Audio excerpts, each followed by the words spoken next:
हाँ चलो बेटे, हा पे नुक्ता लगाओ, हा पे निशान लगाओ, हा तलाश करो। अगर हा नज़र नहीं आ रहा तो किसी को हा बना दो, नुक्ता हटा के मिटा के। किसको बनाएंगे हा? कंफ्यूज। हा बनाने का तरीक़ा क्या है? नुक्ता हटाना। तो किसी में से नुक्ता हटा के हा बनाओ। किसको बनाएंगे हा?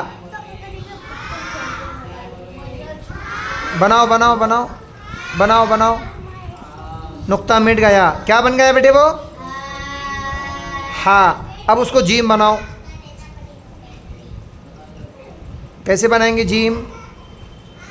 माशाल्लाह माशाल्लाह। चलो ठीक है। उसके बाद वाला जो जीम है उसको खा बनाओ। उसके आगे जो जीम है ना इधर से, अच्छा उसी को बनाओ। ठीक है चलो, खा बनाओ। खा कहाँ नुक्ता लगेगा? खा के लिए ऊपर लगाओ फिर नुक्ता।